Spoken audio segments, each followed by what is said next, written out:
Para empezar, yo les propongo que pensemos en dos imágenes que se producen relativamente en el tiempo, relativamente próximas en el tiempo o próximas en el tiempo y relativamente próximas en el lugar.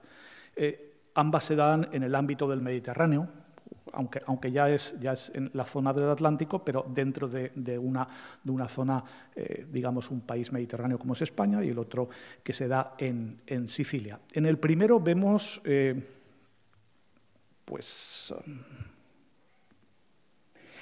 vemos un acontecimiento que se da el 30 de abril del año 43 en la playa de La Bota, en Punta Umbría, como ven, próximo a la ciudad de Huelva, una zona tremendamente histórica. Aquí estuvieron los turdetanos y los tartesios. La primera civilización que se puede llamar como tal se enmarca en este ámbito geográfico. Pero bueno, 2.500 años después, pues ya ven. Como digo, ahí desembocan dos ríos, el río Diel, que lo hace en la zona más occidental, y el río Tinto, que es el otro, el que se junta en la desembocadura en el estuario por la parte más oriental, por la parte del este. Bien, aquí, en ese momento, asistimos al principio del día, en la alborada, como quien dice, como decía Homero, cuando las primeras claridades del día son alumbradas por los dedos rosados de la diosa Aurora, de la diosa Eos, es decir, bien temprano, hay unos marineros, unos pescadores, que están sacando algo que parece un cuerpo humano. Esa es una de las imágenes. Se produce, como digo, pues en estas fechas, el 30 de abril del 43. La otra imagen, que ya digo, se produce también relativamente próxima en el espacio, en Sicilia. Vemos o podemos ver una poderosísima armada, podemos ver cientos, miles de explosiones, podemos ver docenas de barcos que transportan pues, casi 100.000 hombres y que se aprestan a desembarcar en el sur y en el este de Sicilia. En realidad, si bien lo pensamos, parecen imágenes antagónicas, que no tengan mucho que ver. Sin embargo, están directamente relacionadas, hasta el punto que la segunda, que es el desembarco de Sicilia, o lo que se llamaba la Operación Husky, no se habría producido si ese cuerpo que hallaron esos pescadores onubenses, Telepe, para más datos, no hubiera sido encontrado en el marco de lo que se denominó la Operación Mincemeat, es decir, carne picada, que es el título de esta conferencia. ¿Qué importancia tuvo el hallazgo de ese cadáver? ¿Qué secretos ocultaba? Pues bien, ahora lo iremos analizando, pero ya sepamos o ya reparemos en que estamos en una de las mayores operaciones de decepción, de inteligencia y de engaño que se produjo en el marco de la Segunda Guerra Mundial y posiblemente en el ámbito de la historia militar universal, muy comparable a la que se dio en el marco del desembarco en Normandía y otras muchas. Pensemos que en aquella época, en la primavera del 43, los aliados disponían de un tremendo ejército en el norte de África. Poquito antes, unos meses antes, en torno a diciembre, enero ya del 43, habían derrotado los aliados por completo al mítico Afrika Korps de Rommel, y los habían expulsado por completo. Es verdad que los alemanes cuajaron una retirada bastante ordenada, pero habían desmembrado las ilusiones coloniales de Adolfo Hitler y de su comparsa Benito Mussolini. Disponían, pues, de un inmenso ejército de 150.000 hombres en Túnez, en la zona de Túnez, Argelia. Además, ya se estaba dando la exigencia de Stalin, de los soviéticos, de abrir un segundo frente. Es decir, decían los rusos, hombre, estamos soportando el mayor coste desde todos los puntos de vista, material, económico y sobre todo en vidas humanas. Piensen que la Unión Soviética perdió en torno a 30 millones de personas. que se dice pronto, en la Segunda Guerra Mundial. Y estamos soportando todo el peso sin que vosotros ahora estéis colaborando. ¿Por qué no abrís un segundo frente y, liberando presión en el frente oriental, podremos acabar rápidamente con la Alemania nazi?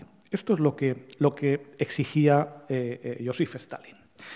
En la conferencia de Casablanca en enero del 43, 3-4 meses antes, se había ya decidido que ese segundo frente iba a producirse o iba a abrirse en Italia.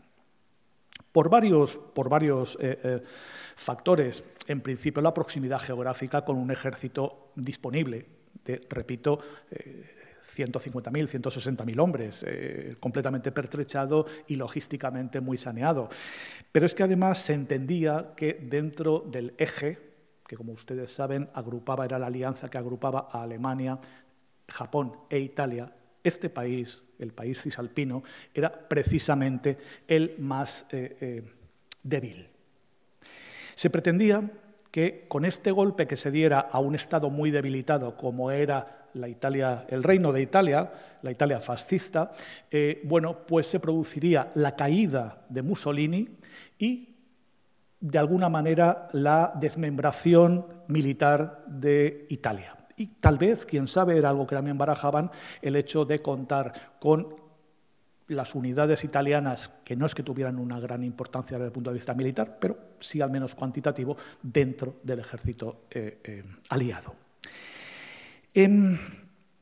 Se pensaba además que se produciría también pues, la necesaria distracción de fuerzas, claro. Si a los alemanes les desembarcan 150.000 hombres en Italia, pues rápidamente tendrían que sacar reservas. Y eso que Alemania ya estaba a la altura del año 43 bastante mermada de recursos y sobre todo de recursos demográficos también, de personas, de hombres. Y entonces se pensaba, bueno, pues si desembarcamos aquí, los alemanes tendrán que mover ejércitos que actualmente están en otros lugares. Si son los que están enfrentándose a los soviéticos podrán avanzar. Si son los que están guarneciendo Francia, el muro del Atlántico, para entendernos, Normandía, Bretaña, Paso de Calais, nos facilitarán la posterior operación de desembarco en Normandía, la operación Overlord.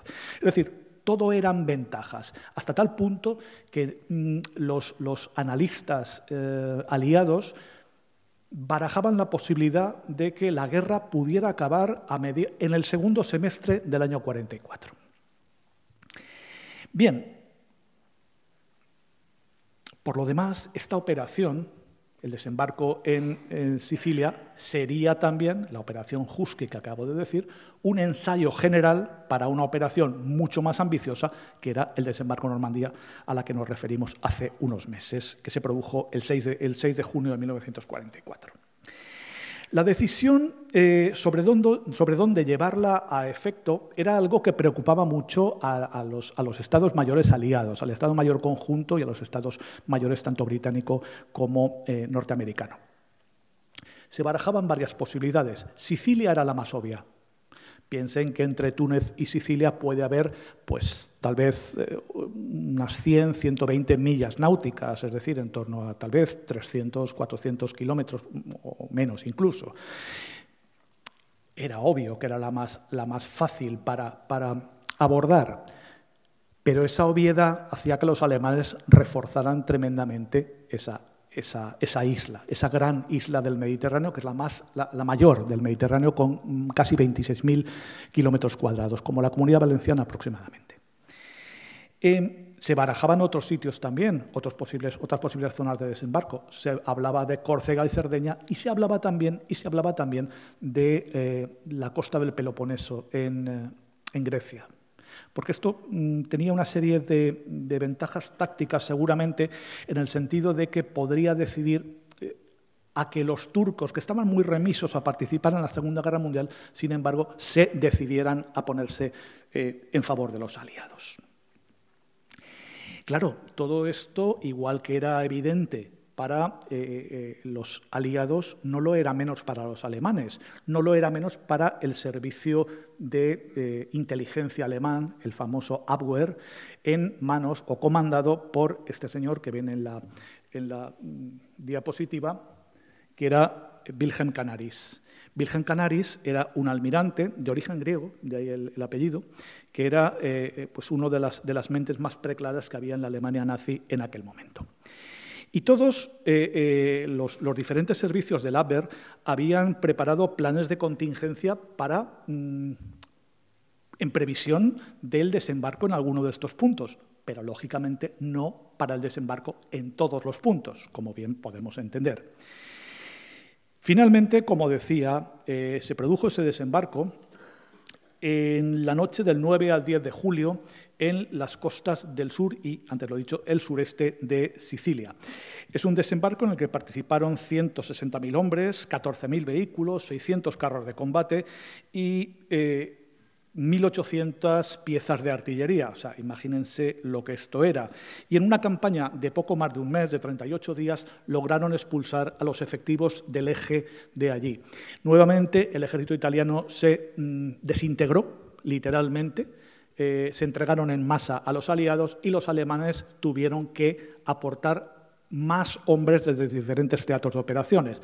Los alemanes fueron derrotados, pero nuevamente consiguieron cruzar el estrecho de Messina hacia Calabria en orden.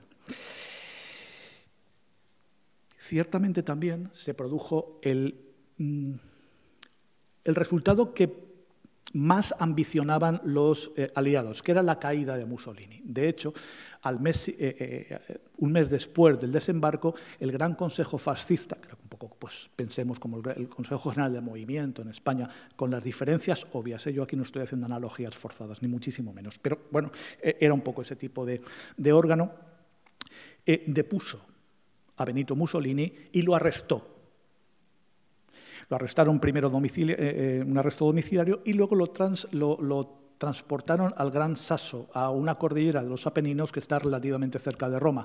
Allí los alemanes, en una operación que se llama Hoja de Roble, unos meses después, creo que fue en septiembre, octubre del año 43, una operación de comandos, lo liberaron en escasamente 10 minutos. Otra operación realmente interesante para comentar, pero bueno. Fue sustituido Mussolini por el mariscal Badoglio, que rápidamente estableció conversaciones con los aliados, que no es ni más ni menos lo que pretendían estos. Bien. ¿Quiénes fueron los protagonistas de esta operación que estamos comentando, de la operación Carne Picada? Pues bueno, en principio, el gran protagonista fue un sujeto anónimo, un sujeto del que hasta hace una veintena de años no se sabía nada, o todo lo que se sabía, mejor dicho, era mentira. Y sin embargo, este sujeto es uno de los grandes héroes de la historia militar y de la historia de la inteligencia bélica, como ahora veremos. Pero dejaremos por un momento a esta persona, la dejaremos de lado y hablaremos de otros protagonistas que sí que tenían nombre, apellido y filiación. Hablaremos de Ewen Montagu, este señor, que era un aristócrata británico de origen judío, un barrister, un gran abogado, que como persona de prestigio fue rápidamente captado por la Armada Británica y se integraba dentro del llamado Comité de los 20, que era una rama del MI5 que se dedicaba precisamente a operaciones de contraespionaje y a operaciones de engaño y desinformación. El otro protagonista fue este capitán, si no me equivoco, de la RAF, de la Real Fuerza Aérea, que era Charles Cholmondeley. Este trabajaba como experto, como técnico dentro del Comité de los 20 al que me he referido y rápidamente pues se constituyó en el gran auxiliar, en el gran ayudante de Montagu. En realidad fue el creador del plan que vamos hoy a comentar. Ya había tenido una idea previamente en la que se pretendía utilizar un cadáver con explosivos y con documentación en Francia. Esta idea, esta ocurrencia, si se me permite, fue inspirada no por Charles Mondeley, sino por Ian Fleming, que como todos sabemos fue el creador de la saga de 007. que trabajaba también como secretario de actas de este comité al que me estoy nombrando. Y tenemos en tercer lugar a este señor, William Martin, capitán de los Marines Reales, de los Royal Marines, habilitado como comandante, que falleció ahogado tras un accidente aéreo en las aguas atlánticas próximas a Huelva y que portaba una importante documentación que indicaba dónde se iban a realizar los desembarcos. Lo curioso de esta persona, del capitán habilitado como mayor, William Martin, es que este señor nunca existió. Este señor nunca existió.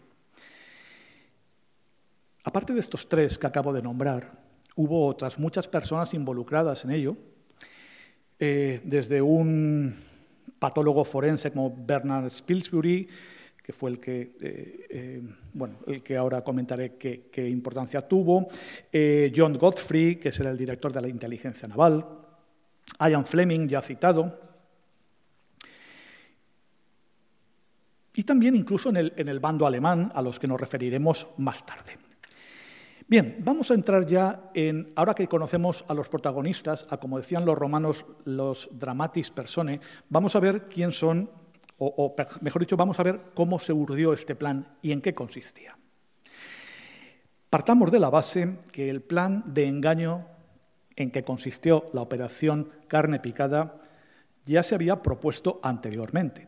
De hecho, hubo una operación en el norte de África en el año 42, en verano del 42, en la que un cadáver de un soldado británico caído en una operación se abandonó y en la mochila se dejaron unos planos en los que se decía dónde estaban instalados los campos de minas y qué zonas estaban libres.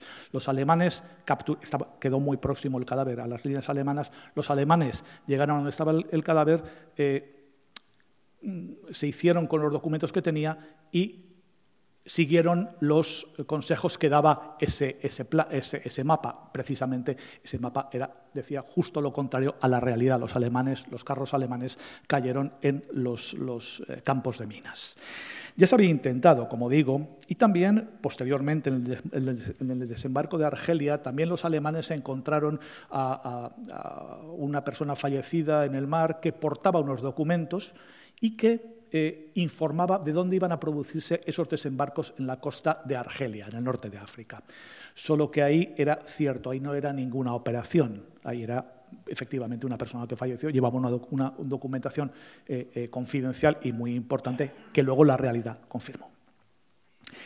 Por lo demás, tampoco nos debe extrañar porque la operación Carne Picada en realidad se basa en el archiconocido ingenio del caballo de Troya, o como la definían los ingleses en la Segunda Guerra Mundial, pesca con mosca. Se trata de un engaño aparentemente inocuo con el que se trataría de introducir en el seno de la organización del ejército enemigo una información engañosa, falsa, sobre las intenciones que un bando tiene y con alta apariencia de veracidad, para hacerle cambiar al adversario sus planes operativos y propiciando, en fin, su retirada o derrota. No es más que eso, no es más que eso. Una operación de engaño clásica, con un recurso al ingenio muy importante, como es característica de los servicios secretos británicos en toda su historia, o de todos los servicios británicos, servicios de inteligencia, especialmente los británicos.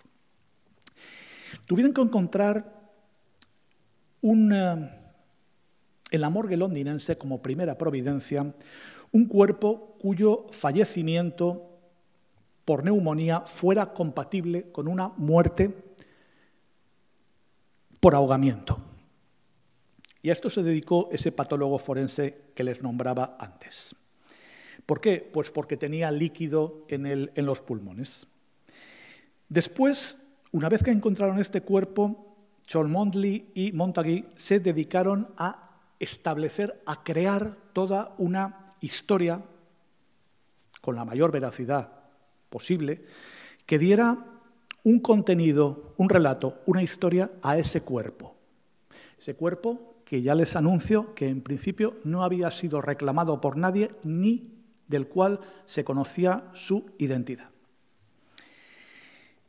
Y le dieron a este cuerpo una identidad que inventaron de un capitán habilitado como mayor por necesidad de la guerra. Cuando hablamos de mayor estamos hablando de lo que en el ejército español sería un comandante. Nacido en Cardiff, Gales, en 1907, y que por su rango consideraron suficientemente importante como para portar unos documentos secretos, pero no demasiado como para que ya hubiera sido detectado por el radar de los servicios secretos alemanes, que conocían el who is who, a todos los que significaban algo en este ámbito. Era, por tanto, un sujeto medio. Le asignaron una cartilla de identidad, que aquí la pueden ver, con un número, 148-228, y que para que no pareciera raro que fuera una cartilla bastante nueva, se extendió una diligencia en la que se decía que el portador de la cartilla había pedido un nuevo ejemplar porque había perdido el anterior. Bastante habitual, con su diligencia, su sello y toda la pesca. Sabían bien los expertos británicos que sus contrapartes alemanes analizarían con lupa todos los detalles del hallazgo del cadáver y que estarían ojo a visor por si se trataba de una trampa. Porque si se trataba de una trampa, la operación Husky entre el 9 y 10 de julio, que antes he nombrado, esa poderosísima armada británica que se dirigía hacia las costas de Sicilia, se encontraría con una artillería absolutamente destructiva y zonas minadas que acabaría con ella, zonas reforzadas con infantería, con todas estas cosas. O sea, que el riesgo no era menor. Se trataba, por tanto, de reforzar la identidad propia de este hombre, del mayor Martin, de este señor que vemos, del que hemos dicho que nunca existió, inventando una serie de elementos que lo hicieran creíble para los alemanes. Tenían una serie de matices que lo hacían como un señor que era perfectamente posible que hubiera estado los días antes en Londres, que hubiera estado con su novia, que hubiera ido al cine. Fíjense, en la cartera tenía un billete de 5 libras y 3 billetes de 1 libra. En los bolsillos del pantalón había 5 chelines y 10 peniques, un paquete de cigarrillos, una caja de cerillas, un lapicito pequeño, 2 billetes de autobús usados, unas llaves y una medalla de San Cristóbal. Además, le pusieron la cuenta de una noche en el Club Naval y Militar de Piccadilly, un ticket de cartón indicando su peso y 2 entradas usadas para una obra de teatro que se estaba representando precisamente en la noche anterior al viaje. Fíjense el nivel de detalle. Pero para mejor aderezar, para mejor componer su historia, una muchacha que trabajaba en el Ministerio de la Marina escribió 2 cartas de amor a este señor, haciéndose pasar por su novia. Esas cartas, de la que presuntamente era su novia, fueron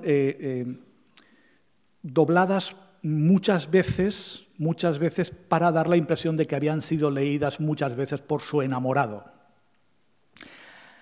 Una foto también de la chica, que era una funcionaria del Ministerio de Marina, y un recibo de una joyería en el que presuntamente había adquirido un anillo de compromiso por 52 libras.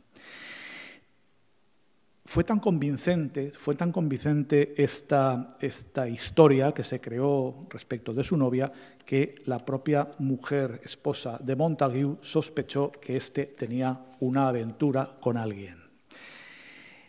Pero no solo, es que también incluyeron en su ajuar funerario, vamos a decir, pobre señor, una carta de su padre, del padre del mayor Martin, desde un hotel de un pueblecito del norte de Gales que se llama Mold. Según el historiador inglés Ben Macintyre, los alemanes habían incluso llegado a verificar en el libro de registro de ese hotel si se había hospedado a alguien con apellido Mártir en la fecha en la que se escribió la carta. Los ingleses habían hecho una inscripción en falso respecto de un señor que habría llegado allí y habría estado unas cuantas noches en el mismo. El toque más realista, o uno de los toques realistas de esta historia, era una carta del Lloyds Bank, del banco Lloyds, en el que se le reclamaba a este señor, al mayor William Martin, una deuda, un descubierto, números rojos, por importe de 79 libras, y se le daban instrucciones al banco para que se procediera a ejecutar patrimonialmente esta deuda. Fíjense, por tanto, el nivel de meticulosidad que tuvieron los ingleses. Es que se estaba mucho en juego, como estamos viendo. Contaron, en todo caso, y como ya he dicho anteriormente, con la colaboración del que luego sería un famosísimo novelista, el señor Ian Fleming, que trabajaba allí. Incluso se dice que llegaron a llevar la ropa interior y la uniformidad que le iban a poner al cadáver para que diera impresión de que era ropa ya usada. O sea, fíjense. Una vez que ya tuvieron el cuerpo así compuesto, Cholmondeley y Montague lo transportaron en una camioneta, en un contenedor de hielo seco. Lo transportaron a Escocia, a un lago, una especie de albufera, para entendernos, una rada, en la que le estaba esperando un submarino que era el HMS Seraph. El comandante de este submarino conocía lo que iba a transportar, pero el resto de los miembros de la tripulación pensaban que iban a dejar una boya electrónica que mandara señales desde un punto específico del mar. El submarino partió con destino a Gibraltar, desde Escocia a Gibraltar, en una singladura de 10 días en los que les pasaron muchas cosas que nos ahorraremos, pero fueron incluso atacados por la propia RAF, o sea, una cosa verdaderamente curiosa. Este es el submarino, el HMS Seraph. Bien, una vez que llegaron al punto en el que estaba previsto el punto designado para deshacerse del cuerpo o para dejar el cuerpo en las aguas, que como hemos dicho estaba delante de la desembocadura del río Tinto y el río Odiel, lo que hicieron fue abrir el contenedor y poner al cuerpo, después de rezarle una pequeña plegaria, poner el cuerpo en el agua. Ya los oficiales, que eran los que se encargaron, ya habían sido informados por el comandante de la embarcación de la naturaleza de la misión. Una vez que pusieron a la persona, el cadáver, en el cuerpo, le pusieron también un chaleco salvavidas, de unos que se llamaba, que en aquel momento se denominaban chalecos salvavidas Mae West, seguramente por la magnificencia pectoral, la apariencia que daba el salvavidas, y encadenaron una cartera a su muñeca izquierda. Esta cartera era el elemento fundamental del engaño. En la cartera, dentro de este ajuar funerario que yo les decía antes, tomando un término propio de la arqueología funeraria, había, y esto es lo importante, dos cartas. Una primera era de un general británico, general Nye, que era el jefe del Estado Mayor imperial, que se dirigía al general Alexander, que era el comandante británico o el comandante de los ejércitos británicos en el norte de África. Recuerden que las tropas que iban a desembarcar eran precisamente las que se habían desempeñado en el norte de África, en Túnez y en Argelia. En esta carta se decía que de una manera indubitada el desembarco iba a producirse en Cerdeña y en Sicilia, en Cerdeña, perdón, y en Grecia. Mientras que en Sicilia iba a haber unas operaciones solamente para engañar a los alemanes, pero que el desembarco fuerte e importante iba a ser en Cerdeña y en Grecia. de Cerdeña pretendían, según esto, saltar a Francia, y desde el Peloponeso pretendían subir por la entonces Yugoslavia hacia Austria y entrar en Alemania por Baviera. En la segunda carta, que era nada más y nada menos que autógrafa del Lord Louis Mountbatten, nada menos que el tío del que luego sería príncipe de Gales y marido de la reina Isabel. Bueno, en esta carta se le decía a otro militar, al comandante en jefe del Mediterráneo, al almirante Cunningham, se le decía lo mismo, se insistía en la invasión en Cerdeña y se decía además que confiara en quien llevaba la misiva porque era un hombre de confianza del Estado Mayor de Mountbatten. Los documentos, por supuesto, estaban escritos con una tinta especial que era indeleble, que resistía al agua. Una vez que se depositó, como decía, el cadáver, el submarino roló y con la fuerza de las hélices empujó el cadáver hacia la costa. Se produjo a prácticamente un par de millas de la playa que antes hemos dicho de la Bota. Bueno, llega el cuerpo ya a las inmediaciones de la playa. Y un pescador, José Antonio Rey, encuentra este cuerpo. Este señor estaba vivo hasta hace muy poquitos años. Era un chico joven de unos 18, 20, 21 años en aquel momento. Una vez que llega el cuerpo y se ve que es un militar, bueno, pues se da cuenta las autoridades locales y éstas dan cuenta del hallazgo a la Comandancia de Marina, trasladando el cuerpo a Huelva, aquí está el cuerpo, para su autopsia, con un juez de la Marina, Mariano Pascual de Povil, que se encarga de hacer el levantamiento del cadáver. Este señor, el juez Mariano Pascual, juez militar Mariano Pascual, ya por lo pronto le da a su amigo, el representante de la Marina Británica en Huelva, que era un tal Haselden, le da la cartera que lleva el cadáver, la cartera que han encontrado en el cadáver. Y el tal Haselden, que está al tanto de la operación, dice no, que siga el procedimiento establecido y ya se nos dará cuando proceda. No rompáis el procedimiento por nosotros. Gracias. Porque, insisto, rechaza porque está al tanto de la operación y lo que quería es que los documentos fueran conocidos de los españoles y a través de los españoles de los alemanes. Porque los españoles aquí juegan un papel necesario pero puramente instrumental. Los españoles, los marinos españoles o los oficiales de marina españoles detectan lo que es esto y dicen, documentos en un mensaje que se envía, dicen documentos secretos probablemente en un maletín negro. Se requiere información lo antes posible, deben recuperarse de inmediato, se debe tener cuidado de que no caiga en manos indeseables. Esto es, perdón, he dicho de los españoles, esto es un cable que envían los ingleses entre ellos y que es detectado, perdón, por los españoles. Claro, esto fue bastante para poner sobre aviso respecto de qué llevaba este cadáver. El informe del forense finalmente dijo que, bueno, que habría fallecido entre 5 y 10 días antes del hallazgo y hacía constar el forense que su extrañeza por la ausencia de las pequeñas mordeduras que, por lo visto, las personas que mueren y están un tiempo en el mar tienen de peces que les muerden. Y los alemanes, sin embargo, no prestaron mucha atención a esto, porque digamos que se quedaron completamente asombrados por la importancia que tenían los documentos y no entraron en estas cuestiones aparentemente secundarias, pero no lo eran.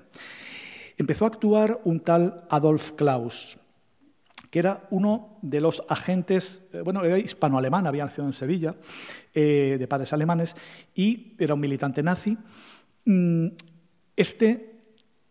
Por sus buenos contactos, se dedicó a fotografiar cuerpo y documentos que portaban el cadáver. Este era uno de los, se dice, 3.000 agentes que había del Abwehr, bueno, de los diferentes servicios de inteligencia alemanes en España. Bien, este hombre transfiere toda la información a su superior en Sevilla, un tal Dreger, que luego fue de los mayores protagonistas de la red Odessa.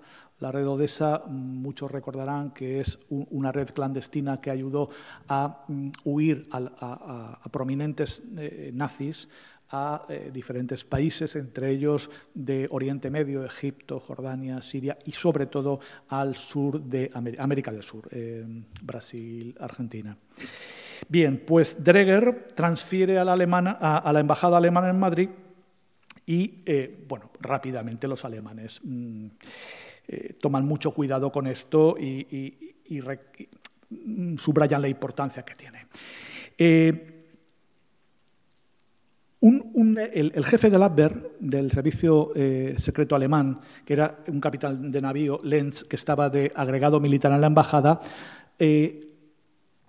digamos que toca a una serie de contactos suyos españoles en el Ministerio del Ministerio de Marina y se hace con todo lo que contiene la cartera del mayor Martín.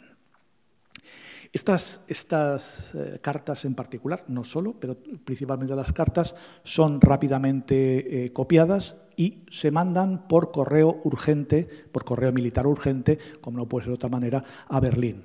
En Berlín se comprueba exhaustivamente la veracidad de esos documentos. Parece ser que Montagu y Cholmondeley habían exagerado un poco la meticulosidad, porque los alemanes se dedicaron a ver principalmente los documentos personales de Martin y el resultado de las autopsias. Dejaron rápidamente eso de lado y se dedicaron a analizar las cartas, que es lo que más importancia les producía. Rápidamente obró un mensaje en el despacho, en la mesa de trabajo de Hitler en Berchtesgaden, en Baviera, que es donde se encontraba durante el verano, en el que se decía literalmente: queda fuera de toda duda la autenticidad de los documentos capturados. Más tarde sabremos si el enemigo ha procurado que cayese en nuestras manos, lo que no se estima probable, o si en realidad se debe a circunstancias casuales. Es posible que el enemigo no tenga conocimiento de que los documentos obran en nuestro poder, decía el servicio secreto alemán. Bien, para hacerlo más creíble todavía, el Times, a principios de junio, publicó la esquela o la reseña de la muerte del mayor Martin, junto con otras personas que se decía habían fallecido en el accidente de un hidroavión Catalina, uno de los más populares de la Segunda Guerra Mundial y que se sigue utilizando hasta prácticamente en estos tiempos. Los británicos estaban preocupados porque el cuerpo del mayor Martin no fuera exhumado y se le volviera a hacer una autopsia que revelara aspectos que no querían los británicos que se supieran, o bueno, un estudio más detallado y que diera luz sobre algunos aspectos. ¿Qué hizo el vicecónsul británico, el tal Hasselden que hemos nombrado antes? Pues urgió rápidamente a los marmolistas de Huelva para que terminasen rápidamente la lápida, la instalaran y, si no imposibilitara, hicieran difícil que esto se produjera. Bien, los documentos originales, una vez que han ido a Berlín y ya han vuelto, son devueltos al embajador británico en Madrid, el mítico Samuel Hoare,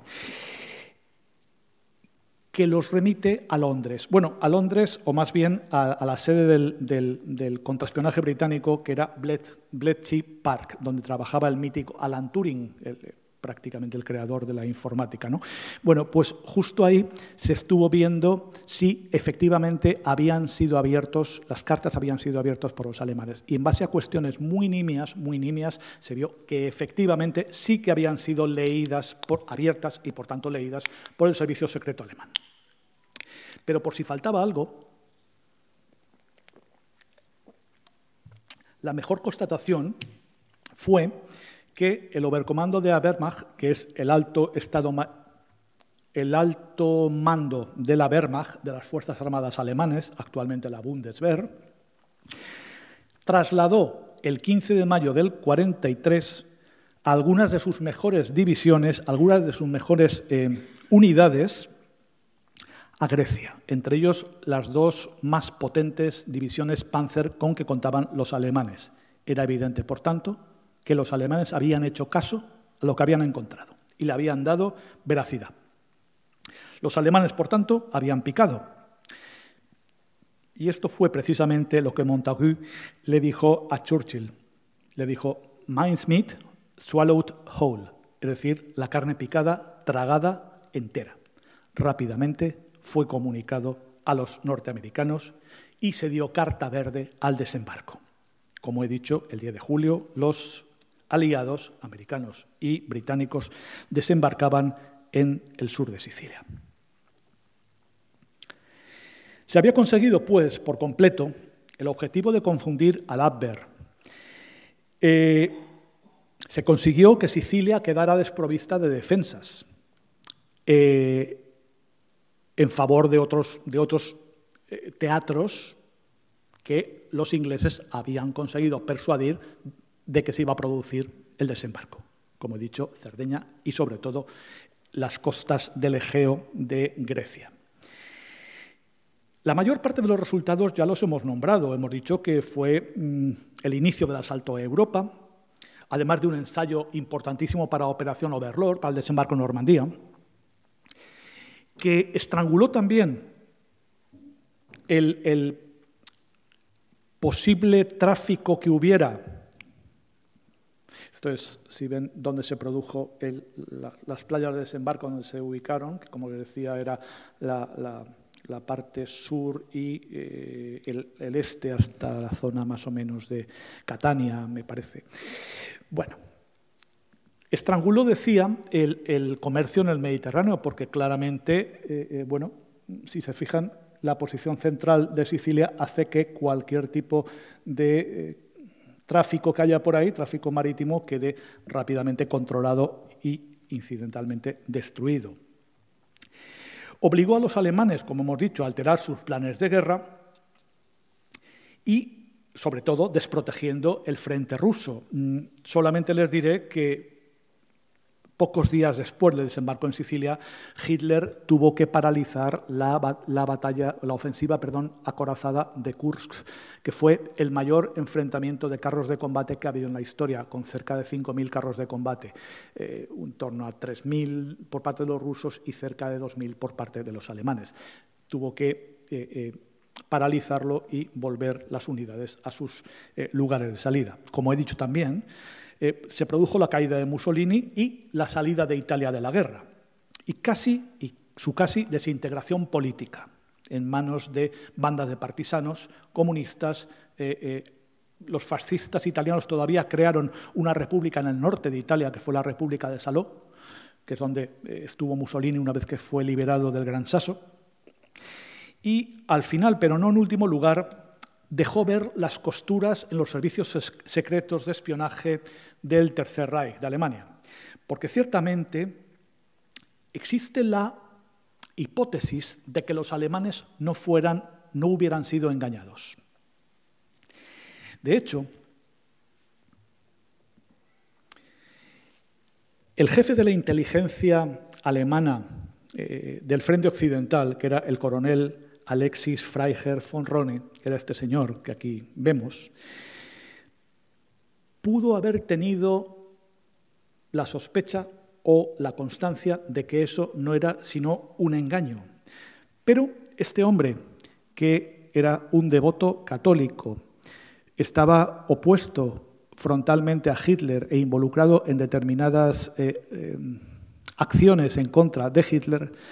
Se dice que podía haber intentado que Hitler lo creyera, como efectivamente ocurrió, y favorecer así el éxito del desembarco y, por tanto, el rápido avance de los aliados por Italia hacia Austria y Alemania, provocando esto una insurrección general en Alemania y por ende, la salida de Alemania del conflicto, llegando a un armisticio. No lo sabemos, no lo sabemos. Siempre quedará esta incógnita en el aire. Desde luego también es cierto que Canaris, el almirante Canaris, que antes hemos visto al principio con la primera o segunda diapositiva, fotos que hemos visto, estaba totalmente posicionado en contra de Hitler. De hecho, Canaris y también von Roene fueron ejecutados en julio del 44 después de la Operación Valkyria, del fracasado atentado de Hitler en la Bolschanze de Polonia. Esta película que hemos visto varias veces, que han hecho muchas veces, ¿no?, sobre la Operación Valkyria, el atentado contra Hitler, etc. Bueno, pues Canaris era uno de los que urdieron ese plan. Fueron asesinados de una manera, fueron juzgados con humillación por un juez, el juez Fischler, y después ejecutados con saña, fueron colgados de un gancho de carnicero con una cuerda de piano, para que fuera más dolorosa. Bien, queda, por tanto, esa hipótesis en el aire, que no sabemos si sería o no sería. ¿Y quién fue el mayor Martín? ¿Quién fue ese hombre que nunca existió? El nombre de una película, por cierto, de los años 50 al respecto. ¿Quién fue ese hombre que logró, después de muerto, como un nuevo Cid, derrotar a la Wehrmacht y al ejército italiano, al ejército real italiano, a la Regia Armata? Pues hasta el año 97, hasta hace poco, nada se supo oficialmente. Fue entonces, 54 años después, cuando se desclasificaron por parte británica los documentos al respecto. Y se supo la identidad de este hombre, que no era sino un pobre vagabundo nacido en el 1909, un desheredado, que había abandonado su pueblo natal, Aberbargoed, en Gales, para buscar de manera infructuosa un porvenir en Londres, en el Gran Londres, en abril del 43. Un hombre que, desesperado por el fracaso de su vida y alcoholizado, se suicidó con veneno, cayendo a continuación al Támesis. Su nombre era Glyndwr Michael. Aquí tenemos la lápida de este señor. Hasta el año 97 o 98, la única parte que se leía era esta, hasta RIP. Después, en el año 98, se puso el gobierno británico encargó precisamente esto. Como ven, Glyndwr Michael sirvió o actuó como mayor William Martin de los Reales Marines. Y luego una frase que me hace mucha gracia, dice: dulce y decoroso es morir por la patria. Bueno, esto es dudoso, pero en cualquier caso este hombre no murió por la patria. Luego sí, luego su cuerpo fue utilizado, esto no cabe duda. Para ir acabando, que ya nos corre un poquito el tiempo, vamos a hacer, digo como colofón, un apunte de ternura, como creo que exige esta historia de guerra, de victoria y de fracaso. El fracaso del pobre Glyndwr. Desde el 43 hasta bien entrado el siglo XXI, cada semana aparecía un ramito de flores sobre esta tumba, sobre esta lápida. El misterio, muy bello, muy lírico, terminó cuando en el año 2002 una señora, una dama onubense, Isabel Naylor, fue condecorada con la Orden del Imperio Británico en la Casa Colón de Huelva. Se la colocó, no como suele ser habitual, por la reina, sino por el embajador del Reino Unido en España. Esta señora es la que se había ocupado durante todos estos años, cada semana, de llevar un ramito de flores frescas a la tumba del pobre Glyndwr Michael. ¿Y por qué lo había hecho? Pues porque lo había visto que su padre lo hacía. Su padre era un ingeniero inglés que trabajaba en las minas de Río Tinto. Y a partir del entierro o de la inhumación de este hombre, pues sabiendo lo que había sido, el patriota llevaba un ramo de flores y era acompañado de su hija. Y su hija vio esto y cuando su padre un día le dijo, la lástima es que cuando yo muera esto nadie lo va a hacer, dijo, yo lo haré también, yo lo haré por ti, no te preocupes. Cuando tengas que morirte, tranquilo, porque yo lo haré. Y tomó el testigo y siguió haciéndolo durante pues, prácticamente 50 años, 60 años. Esta historia llegó a oídos del cónsul británico en Sevilla, que propuso al embajador de Madrid, el embajador británico en Madrid, que fuera condecorada con la Orden del Imperio Británico, que es la segunda en importancia del Reino Unido. La entrega protocolaria, como ustedes saben o intuyen o habrán oído, se celebra en el Palacio de Buckingham por parte del monarca o la monarca, en este caso británica. Pero esta señora no pudo acudir porque tenía a su marido muy enfermo y prefirió quedarse cuidándolo a acudir allí, pese a la ilusión que le hacía, lo que motivó que fuera de manera excepcional el embajador en el Reino Unido el que se ocupó de destacar, de ofrecerle este galardón, bueno, pues que honraba toda su dedicación amable, tierna, durante toda la vida, que fue, como ella luego reconoció, el momento más importante de su vida. Esta señora era Isabel Naylor. Este es, sin duda, un brillante colofón a una de las operaciones secretas más importantes de la Segunda Guerra Mundial y a la vez un bonito ejemplo de sacrificio y de lealtad, de fidelidad, si se quiere, que perduró firme durante 60 años. Esto es, de alguna manera, justicia poética con la que acabamos esta exposición, esperando que les haya resultado agradable y amena. Gracias.